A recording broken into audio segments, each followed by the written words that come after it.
পড়ছি শুভ্রা চক্রবর্তী। প্রথমে বিশেষ খবর। নদিয়া ও মুর্শিদাবাদে ভোটার তালিকার বিশেষ নিবিড় সংশোধন কর্মসূচি এসআইআর এর অগ্রগতি খতিয়ে দেখেছেন নির্বাচন কমিশনের প্রতিনিধি দল। রাজ্যে এখনো পর্যন্ত 99.72% ভোটারের কাছে এনুমারেশন ফর্ম পৌঁছে দেওয়া হয়েছে।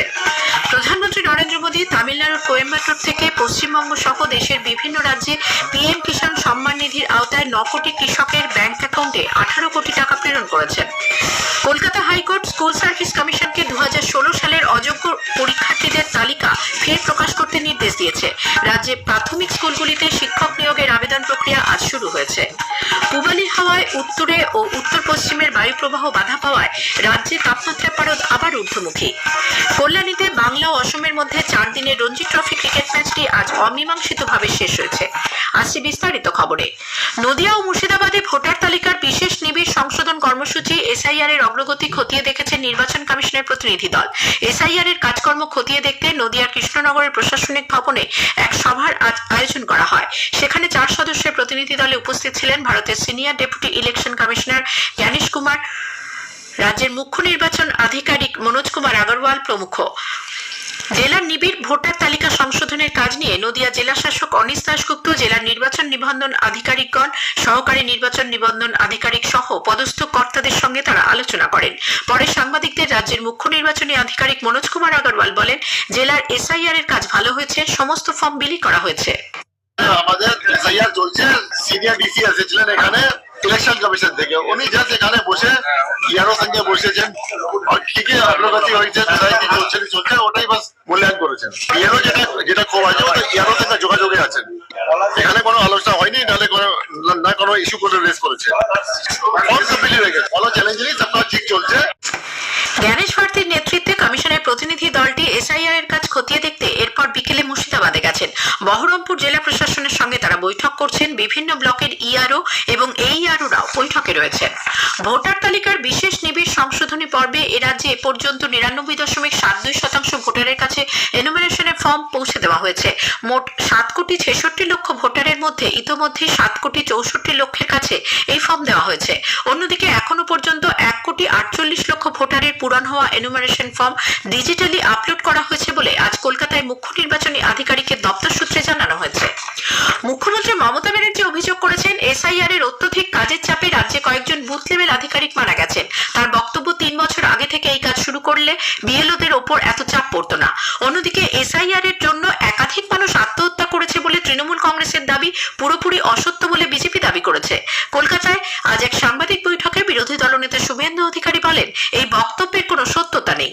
এর কোনো সত্যতা নেই, বরঞ্চ পশ্চিমবঙ্গে 15 বছরে চাকরি না পেয়ে যারা মারা গেছেন তার জন্য মমতা ব্যানার্জি দায়ী। চা বাগানের শ্রমিকরা যারা মারা গেছেন অনাহারে অপুষ্টিতে, তার জন্য মমতা ব্যানার্জি দায়ী। বিষ মদ খেয়ে যে কয়েকশো মানুষ মারা গেছেন তার জন্য মমতা ব্যানার্জি দায়ী। পিএম কিষাণ সম্মান নিধির 21তম কিস্তির টাকা আজ সারা দেশের বিভিন্ন রাজ্যের কৃষকদের ব্যাংক অ্যাকাউন্টে সরাসরি পাঠানো হয়েছে। তামিলনাড়ুর কোয়েম্বাটোরে এক অনুষ্ঠানে প্রধানমন্ত্রী নরেন্দ্র মোদী 9 কোটি কৃষকের অ্যাকাউন্টে 18 কোটি টাকা পাঠান। কিষাণ সম্মান নিধির অর্থ প্রেরণ উপলক্ষে আয়োজিত অনুষ্ঠানটি নদিয়ার আইসিএআর কৃষি বিজ্ঞান কেন্দ্রে কৃষকদের বড় পর্দার মাধ্যমে সরাসরি দেখানো হয়। বেশ কয়েকজন কৃষক সহ কৃষি বিজ্ঞান কেন্দ্রের পদস্থ কর্তারা অনুষ্ঠানটি দেখেন। নদিয়া জেলার 9টি ব্লকের কয়েকশো কৃষক এই অনুষ্ঠান সরাসরি দেখেন। এই অনুষ্ঠানে যোগ দিয়ে কয়েকজন কৃষক জানিয়েছেন, কিষাণ সম্মান নিধির এই টাকা তাদের উপকারে লাগবে। উপস্থিত ছিলেন পূর্বাঞ্চল শাখার রাষ্ট্রীয় ডেয়ারি অনুসন্ধান সংস্থানের প্রধান ডক্টর শান্তনু বণিক। কৃষকরা জানালেন, আমি রবীন্দ্রনাথ বিশ্বাস, নদিয়া জেলার শান্তিপুর ব্লক বাগাসটা পঞ্চায়েত প্রত্যন্ত গ্রাম থেকে এসেছি কল্যাণী কৃষি বিজ্ঞান কেন্দ্রে। আজকে মাননীয় প্রধানমন্ত্রী আমাদের কিষাণ সম্মান নিধি প্রকল্প আমরা খুব উপকৃত হয়েছি। আমি শর্মিলা মুর্মু, A5 কল্যাণী থেকে কৃষি বিজ্ঞান কেন্দ্রতে এসেছি এবং আজকে প্রধানমন্ত্রী সম্মান নিধি। সাংবিধানিক পদে থেকে তৃণমূল কংগ্রেস সাংসদ কল্যাণ বন্দ্যোপাধ্যায় রাজভবন ও রাজ্যপাল পদের যে মর্যাদাহানি করেছেন তা কোনোভাবেই মেনে নেওয়া হবে না বলে রাজ্যপাল সিভি আনন্দ বোস ফের স্পষ্ট করে জানিয়েছেন। আকাশবাণীকে দেওয়া এক একান্ত সাক্ষাৎকারে রাজ্যপাল জানান, সাংসদের এই মন্তব্য ভারতীয় ন্যায় সংহিতার 5টি ধারায় জামিন অযোগ্য অপরাধ। পাশাপাশি একজন জনপ্রতিনিধির এই আচরণ রাজভবনের পাশাপাশি বাংলার সাধারণ মানুষের সম্মান নষ্ট করেছে বলে রাজ্যপাল মনে করেন। রাজভবনের রীত মর্যাদা পুনরুদ্ধার করতে কোনো পদক্ষেপ করতে পিছপা হবেন না তিনি বলে স্পষ্ট জানিয়েছেন। বাংলা শস্য বীমা প্রকল্পের অগ্রগতি নিয়ে নবান্নে আজ একটি গুরুত্বপূর্ণ পর্যালোচনা সভা অনুষ্ঠিত হয়।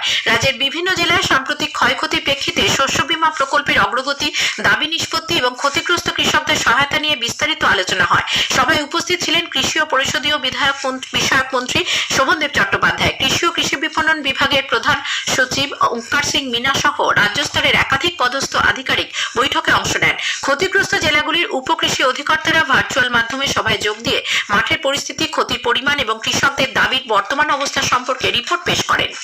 2026-এর গঙ্গাসাগর মেলার প্রস্তুতি এখন জোর কদমে চলছে। আগামী 8ই জানুয়ারি হতে চলা এই মেলায় গত বছরে রেকর্ড ছাপিয়ে ভিড় হতে পারে বলে অনুমান প্রশাসনের। এবার কুম্ভ মেলা না থাকায় অতিরিক্ত চাপের জন্য বিশেষ সতর্কতা নেওয়া হয়েছে। স্থানীয় সংবাদ শুনছেন আকাশবাণী কলকাতা কেন্দ্র থেকে। স্কুল সার্ভিস কমিশন 2016 সালের পরীক্ষার্থীদের অযোগ্যদের যে তালিকা প্রকাশ করেছিল তা ফের প্রকাশ করতে নির্দেশ দিয়েছে কলকাতা হাইকোর্ট। বিচারপতি অমৃতা সিনহার নির্দেশ, একজন প্রার্থীর নাম প্রকাশ করা হলেও সম্পূর্ণ তালিকা প্রকাশ করা হয়নি। সেজন্য স্কুল সার্ভিস কমিশনকে অযোগ্য প্রার্থীদের নাম, পরিচয় সহ তালিকাটি ফের প্রকাশ করার নির্দেশ দেয় আদালত। অন্যদিকে অভিজ্ঞতার জন্য 10 নম্বর দেওয়া সহ অন্যান্য যে সমস্ত বিষয় রয়েছে সে বিষয়ে 3রা ডিসেম্বর ফের শুনানি হবে। কয়েকজন চাকরি প্রার্থী অভিযোগ করেন অযোগ্য প্রার্থীদের নতুন করে পরীক্ষার সুযোগ দেওয়া হয়েছে। যদিও স্কুল সার্ভিস কমিশনের যুক্তি, মোট 4 জনের নাম তারা ইন্টারভিউ তালিকায় খুঁজে পেয়েছেন। তার মধ্যে 2 জন প্রতিবন্ধী প্রার্থী এবং 2 জনের নামের বানানে গন্ডগোল হয়েছে। বিচারপতি অমৃতা সিনহা এই প্রার্থীদের বিষয়ে সুপ্রিম কোর্টের নির্দেশ অনুসারে পদক্ষেপ গ্রহণের নির্দেশ দেন। রাজ্যে প্রাথমিক স্কুলগুলিতে শিক্ষক নিয়োগের আবেদন প্রক্রিয়া আজ শুরু হয়েছে। 13,421টি শূন্য পদের জন্য আজ থেকে অনলাইনে আবেদন করা যাচ্ছে। শিক্ষামন্ত্রী ব্রাত্য বসু জানিয়েছেন, টেট উত্তীর্ণ যোগ্য প্রার্থীরা সরকার অনুমোদিত ও সরকার পোষিত প্রাথমিক বিদ্যালয় এবং জুনিয়র বেসিক স্কুলে সহকারী শিক্ষক পদে আবেদন জানাতে পারবেন। এছাড়া রাজ্য সরকার এসএসসি সহ সব মিলিয়ে প্রায় 50,000 শূন্য পদে শিক্ষক নিয়োগ করতে চলেছে বলে শিক্ষামন্ত্রী জানিয়েছেন। এদিকে স্কুল সার্ভিস কমিশন আগামী 26শে নভেম্বর একাদশ দ্বাদশ শ্রেণীর শিক্ষক নিয়োগের ইন্টারভিউ প্রক্রিয়া শুরু করবে। আঞ্চলিকভাবে এই ইন্টারভিউ হবে। শিক্ষক নিয়োগে অনিয়ম ও অস্বচ্ছতার অভিযোগ তুলে আজ শিলিগুড়ির রাস্তা অবরোধ করে বিক্ষোভ দেখান একদল চাকরি প্রার্থী। তাদের দাবি, এসএলএসটি পরীক্ষায় ঘোষিত 70 নম্বরের স্ক্রুটিনি অনেকেই যাচাই করতে পারছেন না। দ্বিতীয় এসএলএসটিতে অনুপাত অনুযায়ী প্রার্থী বাছাই হয়নি। স্কুল সার্ভিস কমিশনে দুর্নীতির অভিযোগ তুলে এসএলএসটি ফ্রেশার চাকরি প্রার্থীরা আজ পুরুলিয়ায় বিক্ষোভ দেখান। জেলা শিক্ষা দপ্তরের বাইরে জমায়েত করে প্রতিবাদ মিছিল করেন তারা। পূর্ব বর্ধমানের মেমারিতে বিজেপির রাজনৈতিক সভায় অনুমতি দিয়েছে কলকাতা হাইকোর্ট। 21শে নভেম্বর বেলা 2টো থেকে সন্ধ্যে 7টা পর্যন্ত এই সভা করা যাবে। তবে 5,000-এর বেশি সমর্থক উপস্থিত থাকতে পারবেন না। বিচারপতি কৃষ্ণা রাও নির্দেশে জানিয়েছেন, আইন মেনে লাউডস্পিকার ব্যবহার করা যাবে। আইন লঙ্ঘন করলে মহকুমা শাসক আইন অনুযায়ী ব্যবস্থা গ্রহণ করতে পারবেন। হাওড়ার শিবপুর থানা এলাকার এক অভিজাত আবাসনের 15 তলার একটি ফ্ল্যাটে আজ দুপুরে স্বামী স্ত্রীর বচসার মধ্যে স্বামী গোপাল যাদব স্ত্রী পুনমকে লক্ষ্য করে গুলি ছোড়ে। গুরুতর আহত অবস্থায় তাকে প্রথমে স্থানীয় এবং পরে কলকাতার একটি বেসরকারি হাসপাতালে নিয়ে যাওয়া হয়। আপাতত তার অবস্থা স্থিতিশীল। পুলিশি জেরার পর গোপাল যাদবকে গ্রেপ্তার করা হয়েছে। আগামীকাল তাকে হাওড়া আদালতে তোলা হবে। আকাশবাণী কলকাতা 10টি জেলার জন্য চুক্তির ভিত্তিতে আংশিক সময়ে সাংবাদিক নিয়োগ করবে। জেলাগুলি হলো বীরভূম, আলিপুরদুয়ার, পশ্চিম বর্ধমান, দার্জিলিং, দক্ষিণ দিনাজপুর, ঝাড়গ্রাম, কালিম্পং, হুগলি, পূর্ব মেদিনীপুর এবং কলকাতা। এ সংক্রান্ত যাবতীয় তথ্য www.newsonair.gov.in এ পাওয়া যাবে। আবেদন জানানোর শেষ তারিখ 15ই ডিসেম্বর। পূবালি হাওয়ার কারণে উত্তরে ও উত্তর পশ্চিমের বায়ুপ্রবাহ বাধা পাওয়ায় রাজ্যে তাপমাত্রা পারদ আবার ঊর্ধ্বমুখী। আজ আলিপুরে সর্বোচ্চ তাপমাত্রা রেকর্ড করা হয়েছে 30.1 ডিগ্রি সেলসিয়াস, যা স্বাভাবিকের থেকে সামান্য বেশি। আগামী 2 দিন তাপমাত্রা হ্রাস পাওয়ার সম্ভাবনা নেই বলে জানিয়েছেন আবহাওয়া দপ্তরের পূর্বাঞ্চলীয় প্রধান ডক্টর হাবিবুর রহমান বিশ্বাস। আগামী কয়েকদিন এই শুষ্ক আবহাওয়া বিরাজ করার সম্ভাবনায় থাকে। উত্তরবঙ্গের দার্জিলিং জেলাতে 21, 22, 23-এ নাগাদ এক জায়গায় হালকা বৃষ্টি হতে পারে। উত্তর পশ্চিম দিক থেকে শুকনো এবং শীতল বাতাস আসছিল, সেটি এখন উইক হয়ে যাচ্ছে। আর আমাদের কিছুটা পূবালি বাতাসও থাকবে, তার জন্য রাতের তাপমাত্রা কিছু এই যে 2 ডিগ্রি বাড়বে। তারপর আগামী 2 দিনে তাপমাত্রা আরো কিছুটা 2 ডিগ্রির কাছাকাছি বৃদ্ধি পাওয়ার সম্ভাবনা রয়েছে। কল্যাণীতে বাংলা ও অসমের মধ্যে 4 দিনের রঞ্জি ট্রফি ক্রিকেট ম্যাচটি আজ অমীমাংসিতভাবে শেষ হয়েছে। স্থানীয় সংবাদ শেষ করার আগে বিশেষ খবর আরো একবার। নদিয়া ও মুর্শিদাবাদে ভোটার তালিকার বিশেষ নিবিড় সংশোধন কর্মসূচি এসআইআর এর অগ্রগতি খতিয়ে দেখছেন নির্বাচন কমিশনের প্রতিনিধি দল। স্থানীয় সংবাদ শেষ হলো। এর পরের খবর 8টা বেজে 10 মিনিটে।